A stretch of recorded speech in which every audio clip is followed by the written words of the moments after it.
সাকিব আল হাসান অনেক বড় প্লেয়ার হয়তো, কিন্তু নৈতিকভাবে তার অবস্থান যথেষ্ট নয়। সাকিব আল হাসান অভিনীত সবকিছু পেছনে ফেলে সিনেমার শুটিং বন্ধের ঘটনায় 12 বছর পর মুখ খুললেন অভিনেত্রী মেঘলা মুক্তা।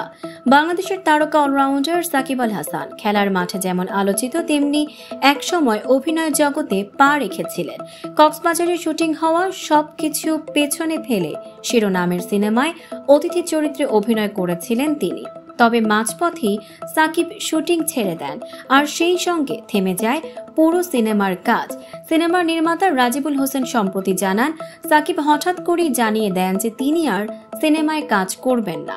এরপরই সবকিছু থমকে যায় আর প্রজেক্ট চলে যায় অনিশ্চয়তায়। 12 বছর পর এবার এই ঘটনা নিয়ে মুখ খুলেছেন সিনেমার নায়িকা মেঘলা মুক্তা।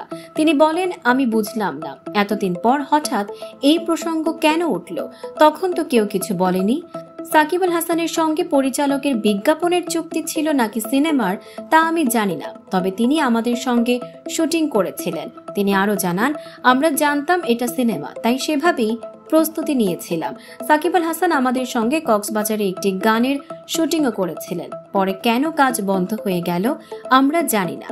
নির্মাতা রাজিবুল হোসেন বলেন, অনেক স্বপ্ন নিয়ে শুটিং শুরু করেছিলাম, কিন্তু সাকিব পরবর্তীতে অভিনয়ের বিষয়টি অস্বীকার করায় পুরো প্রজেক্ট অন্ধকারে ডুবে যায়।